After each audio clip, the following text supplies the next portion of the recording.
কেমন আছো? আশা করি সবাই যে যেখানে আছো সুস্থ আছো, ভালো আছো। আমিও ভালো আছি। তো বন্ধুরা, এখন বাজে সকাল 6টা থেকে আমি আমার ব্লগটা শুরু করছি। তোমরা পুরো ব্লগটা দেখতে থাকো, আশা করি তোমাদের অনেক ভালো লাগবে। তো বন্ধুরা, সকালবেলা আজকে উঠেছি অনেকক্ষণ আগে, প্রায় 5:30 থেকে 5:45 উঠেছি। তো আমি 6টা থেকেই শুরু করলাম ব্লগটা। আর আজকে বর যাবে অফিসে, তো সেই কারণে আমার বরমশাই বলল যে টিফিন করতে হবে।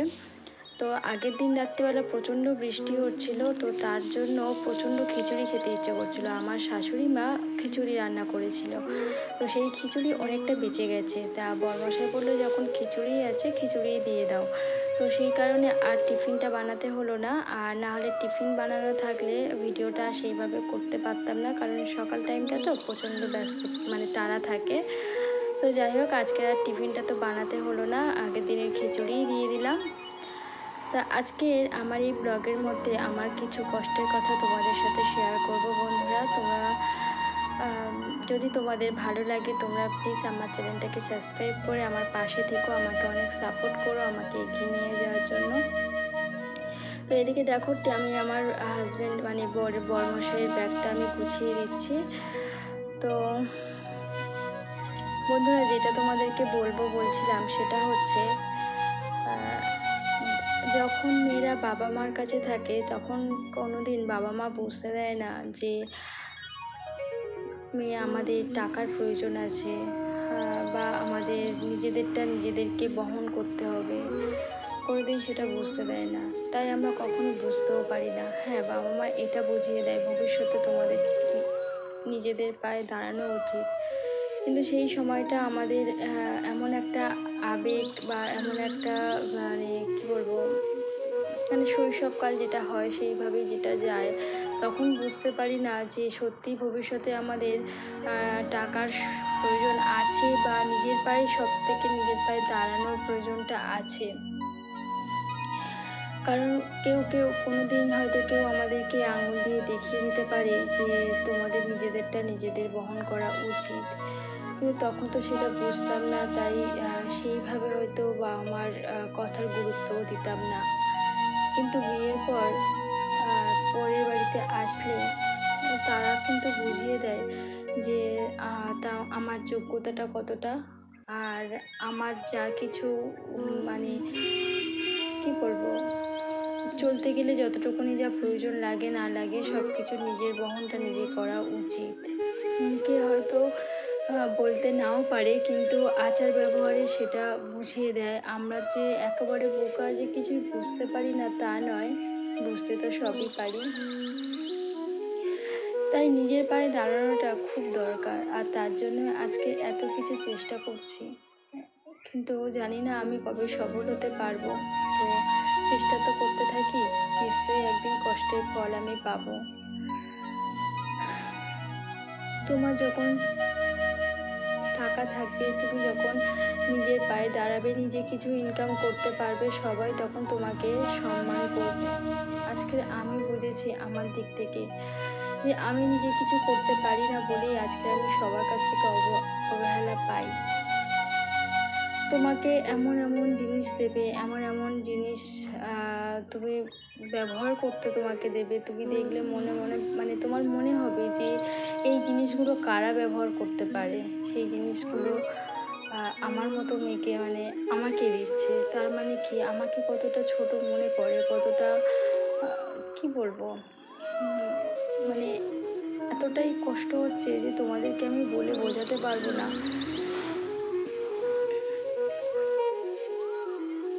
জানি না আমি এই কষ্টের ফল আমি কবে পাবো। তবে হ্যাঁ, সবার অবহেলা, সবার কষ্ট, সবার অবহেলার মানে কষ্ট হয় ঠিক কথা, কিন্তু সবার অবহেলা ও অপমান আমাকে শক্তি জোগাচ্ছে, নিজের পায়ে দাঁড়ানো, নিজে কিছু করার চেষ্টা করানো শেখাচ্ছে, যেটা আমার বাবা মা এত কিছু বলেও কখনো সেটা শেখাতে পারেনি। কিন্তু অপমান যে এতটা শক্তিশালী হয় সত্যি জানতাম না। আজকের তার ফল পাচ্ছি যে সত্যিই অপমান খুব শক্তিশালী হয়, মানুষকে প্রতিষ্ঠিত করার জন্য এগিয়ে নিয়ে যেতে পারে অপমান।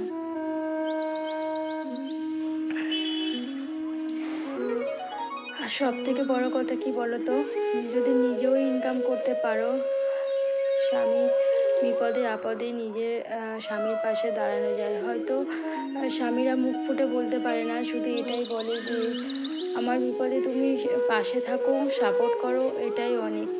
কিন্তু আমরা মেয়েরা আমরা তাদের বউ হয়ে বুঝতে পারি যে তারা কতটা অসহায় হয়। তাদের যদি টাকা পয়সা দিয়ে সাহায্য করতে পারি, তাহলে তারা অন্তত বিপদের দিক থেকে একটু উঠতে পারবে। ওটা তো সামান্য মুখের কথা যে পাশে থাকলে হবে, পাশে থাকলে সাপোর্ট দিলে কতটা কি করা যায় বলো তো, কিছুই করা যায় না। তাই খুব প্রয়োজন আমাদের মতো মেয়েদেরকে নিজের পায়ে দাঁড়ানো।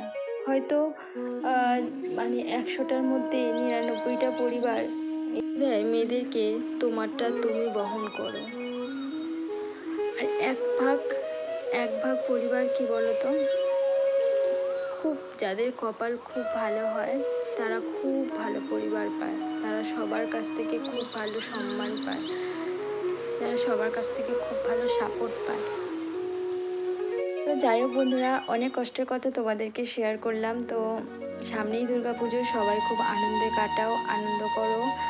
দুর্গাপুজো সবার যেন খুব ভালো কাটুক, এটাই চাই। তো ভেবেছিলাম বন্ধুরা এইখানেই ভিডিওটা শেষ করব, কিন্তু সন্ধেবেলা আমার সোনা বাবার কাণ্ড দেখলে কাণ্ড দেখে আমি নিজেই হাসতে হাসতে পাগল হয়ে যাচ্ছিলাম। তো আমি ভাবলাম তোমাদের সাথেও একটু আমার সোনা বাবার এই কাণ্ড কারখানাটা শেয়ার করি। তো তোমরা দেখো আমার সোনা বাবা কি করেছে, এত দুষ্টুমি করে তোমাদেরকে বলে বোঝাতে পারবো না। ওর ওই দুষ্টুমি নিয়েই আমার সারা দিনের সমস্ত কাজ বাজ করতে হয়। হয়তো অনেক সময় কি বলতো বিরক্ত লাগে, ঠিক কথা, কিন্তু হয়তো সারাদিনের সমস্ত কাজ বাজ যেহেতু একা সামলাতে হয়, আর ও যদি দুষ্টুমি করে একটু রাগটা হয়, কিন্তু আর ও ছাড়া আর কি দুষ্টুমি করবে বলো। তো যাই হোক, ওর দুষ্টুমি দেখলে মাঝে সাঝে প্রচণ্ড হাসি পায়। তো তোমরা দেখো ওর দুষ্টুমিগুলো একবার। দেখো বন্ধুরা, দেখো তোমরা কেউ জানো যে ছেলেরাও লিপস্টিক পরে? আর আমার এই সোনা বাবাটার দিকে তোমরা দেখো, আমি লিপস্টিকটা জাস্ট রাখতে আমি ভুলে গেছি, আর ওর লিপস্টিকটা পরে কি করেছে। কেন পরেছো এটা? কেন পরেছো? হ্যাঁ, কেন পরেছো বলো, কেন পরেছো? আবার আয়না দিয়ে দেখছি, ইস কি করেছে লিপস্টিকটা পরে।